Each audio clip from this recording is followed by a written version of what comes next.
नमस्कार मित्रांनो, circle Marathi news चॅनलचे update मिळवण्यासाठी चॅनलला सबस्क्राईब करा। अनिल देशमुख अडचणीत, त्या पेन ड्राईव्हवरून सीबीआयने गुन्हा दाखल केला आहे।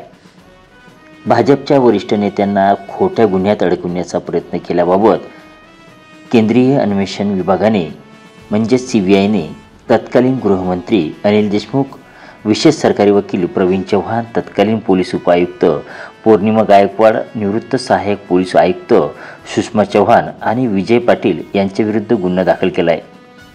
तत्कालीन विरोधी पक्षनेते देवेंद्र फडणवीस यांनी विधिमंडळात सादर केलेल्या पेनड्राईव्हवरून सीबीआयने हा गुन्हा दाखल केला आहे। तत्कालीन राज्य सरकार भाजपच्या वरिष्ठ नेत्यांना खोट्या गुन्ह्यात अडकवण्याचा प्रयत्न करीत असल्याचा आरोप फडणवीस यांनी विधिमंडळात केला होता। याबाबत त्यांनी विधानसभा अध्यक्षांकडे पेन ड्राईव्ह सादर केला होता।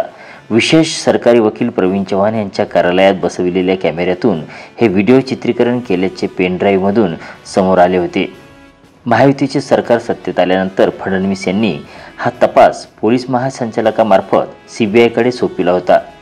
सरकारी वकील चव्हाण भाजपच्या नेत्यांविरुद्ध खोट्या तक्रारी करणे, अंमली पदार्थाचा व्यवसाय दाखविणे, मोका कायद्यान्वये कारवाई करण्याबाबत तपास अधिकाऱ्यांना सूचना देत असल्याचे त्या ऑडिओ आणि व्हिडिओ चित्रीकरणात दिसून आले होते।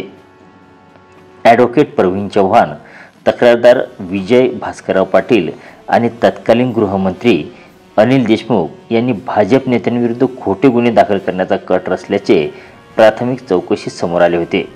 त्यानुसार जळगाव शहरात गुन्हा नोंदविण्यात आला होता। त्यानंतर हा गुन्हा कोथरूडमध्ये पोलीस ठाण्यात वर्ग करण्यात आला होता।